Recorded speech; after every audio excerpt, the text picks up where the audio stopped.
so low, so low, so low, so low, so low. Hey, what's up? What it do? I'm glad you're back here with me on Vida TV.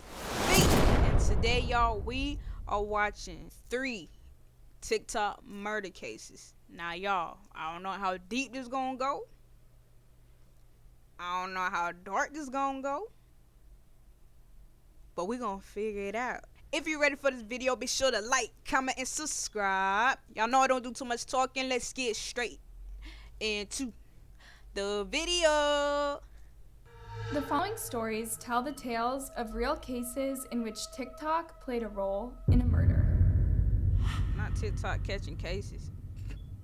Ali Abu Laban was at one time a TikTok celebrity. He had over 1 million followers and was known for doing pop culture impersonations. In some of his videos, his wife Anna would join in. The pair appeared to be madly in love and had a cute relationship that others admired. Anna also had her own account on TikTok and she would upload videos to that as well. The pair would dance, play around, and tease each other. The pair also shared a 5-year-old daughter. To outsiders looking in, it seemed like they had everything. They lived in a high-rise apartment in San Diego, California. They were beautiful people who were living a beautiful life. She was known for being kind, compassionate, and a loyal friend. Unfortunately, as time went on, trouble began to brew in her relationship with her husband. Ali became more and more possessive of his wife, and he even became violent. Ali viewed Anna as a beautiful possession that he couldn't bear to lose. He went to great lengths to hold control over her. The pair worked hard to conceal their relationship troubles from the public and pretend to be the same happy-go-lucky couple. But Anna's closest friends picked up on what was going on and became concerned for her. Ali was aggressive, dominant, and talked over people. He also wasn't afraid to boast about his accomplishments and financial success. He seemed to resent her friends and the time that they would spend together. The more her social life grew, the angrier he became.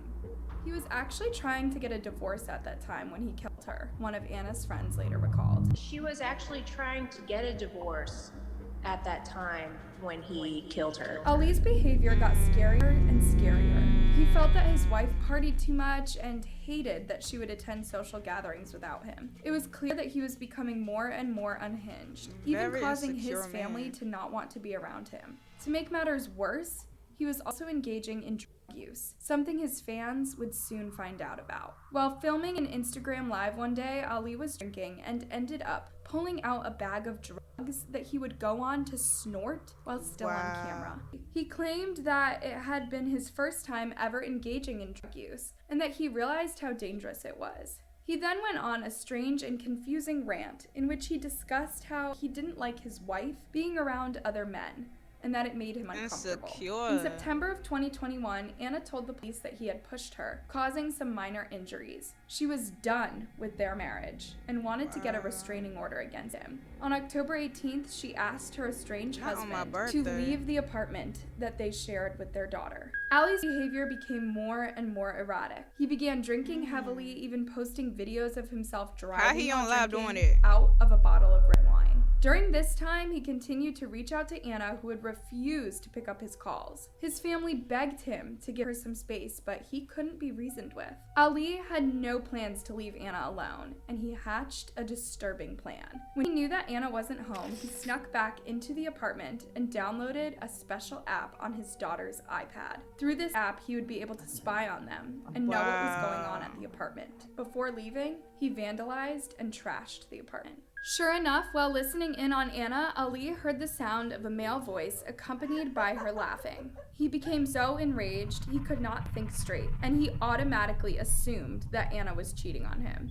The man that Anna was with was 29-year-old Rayburn Canedez Barron. Despite Ali's assumptions, Rayburn and Anna were just friends. Ali drove to the apartment in a blind rage and shot Rayburn 3 times, killing him. He then shot Anna in the head, killing her as well. After the horrific murders, he fled the scene and drove to his daughter's school to pick her up. It was then that he told the confused little girl that he had hurt Mommy. He confessed to his own mother over the phone while driving away from his daughter's school. He was arrested a short while later while his daughter was still in the car. Despite the overwhelming evidence that he committed the gruesome acts, Ali claims that he is innocent and pleaded guilty to the double homicide. Let's first talk about the first TikTok case. So you mean to tell me she was basically in a marriage with an insecure man? Literally, that's it, an insecure man. He didn't like her to have a social life. He didn't like her going to social events. He wasn't comfortable with her around other men. Insecure. Stay away from insecure men. Stay away from insecure women.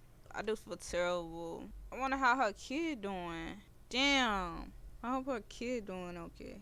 A stunning 16-year-old girl who loved dancing, filming TikToks, and hanging out with her friends. In December of 2020, she was invited to go to a chaperoned holiday party that would be held at an Airbnb with just a couple of friends from school. Her mother and stepfather felt comfortable with letting their daughter go to the party because she had gone to an event like this once before. They even spoke with the mother who would be chaperoning the event, and were told that she would be there the entire time. While Kalicia was on the fence about attending, her stepfather thought it would be a good idea to socialize. Because of the pandemic, she had been cooped up inside the house for months and was unable to see her friends. Kalicia eventually agreed and decided that she would go. However, the party, which took place the day after Christmas, was not like anything Kalicia's parents had been told. Rather than it taking place at an Airbnb, it was at the Hyatt Regency Hotel. At 12:02 a.m. on the night of the party, Kalicia was filming what would end up being her last TikTok. She was in her hotel room performing a dance routine when someone appears to enter her room without knocking. Kalicia jumps and appears shocked. She quickly turns off the video. Only moments later, can be heard coming from inside of Kalicia's hotel room. But the other partygoers were completely unaware of what was going on with their friend. While the details of what followed continued to be partially unclear, it's known that shortly after gunfire, two males entered the room and found Kalicia laying on the floor covered in blood. They carried her to the elevator and the authorities were notified. When the paramedics arrived at the scene, Kalicia was not breathing and had no pulse. She was then transferred to the hospital where doctors tried to save her life, but were unsuccessful. While all of this was going on, Kalicia's parents reached out to the chaperone of the party to check in and see how their daughter was doing, but ultimately were not given the truth about Kalicia's fate until 8 hours after her death. The parents are of course heartbroken, but also enraged that they trusted this adult to take care of their daughter, only to be let down. They believe that the individual should be held partially accountable for what happened. The hotel room was in her name, so I feel like she should be held accountable for my daughter's death as well. I agree. April Smith, Kalicia's mother, told reporters. As for the suspect, he is believed to be a juvenile male, but his name has not been released. The male allegedly entered Kalicia's hotel room and a verbal altercation took place. He then fatally shot her before leaving the scene. He was taken into custody and has been charged not only with felony murder, but unlawful possession of a firearm. Following this tragedy, many people joined Kalicia's parents as they protested outside of the Hyatt Regency Hotel demanding justice. They held up photographs of Kalicia and signs asking for answers. What happened after she made that last TikTok video at 12:02 a.m. and she was dead at 12:23 a.m.? I need answers. It was just a lot of foul play, and I'm trying to put all the pieces together because I don't feel like the system is doing enough to help me, April Smith also said. To this day, Kalicia's loved ones are still fighting to get the answers that they deserve as they mourn the loss of a life taken far too soon. But I do want to know what happened to though. Because she posted a TikTok. I think they said that she posted a TikTok at 12:02 or 12:03. And then it was reported that she was shot at 12:23. So it's basically like a 20-minute gap. She did say it was a verbal altercation, it was an argument. So how long was they arguing? And what would they be arguing about? I just don't understand. Like, they're supposed to be chaperones, and you put a hotel in your name, and you leave a student, a girl, whatever, in the hotel by herself. Where everybody else is at? That's what's not clicking. Where was everybody else?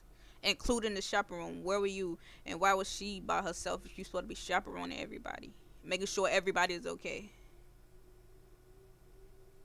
Yeah. No.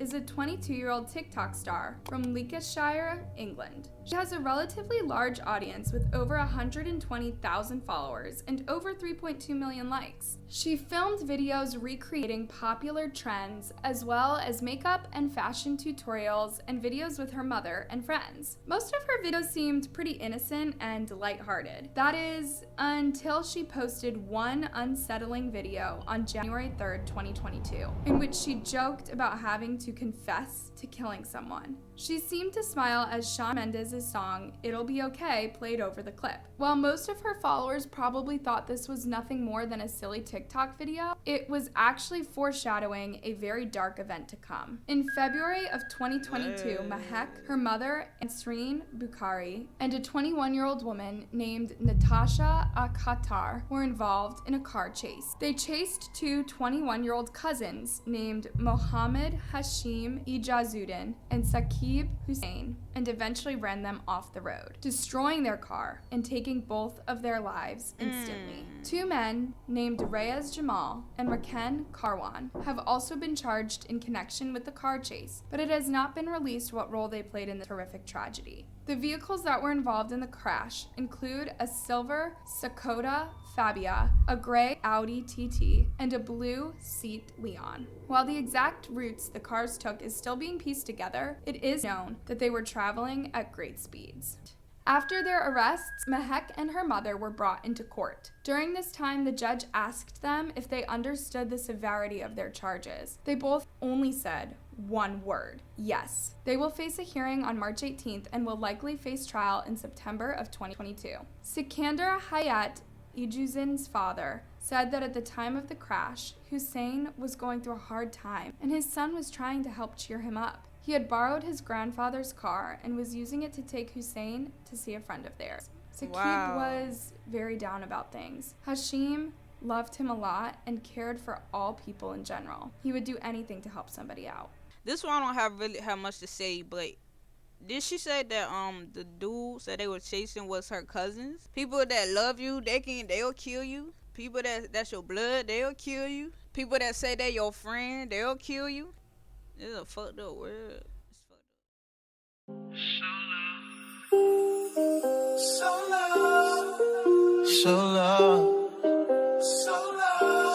So love.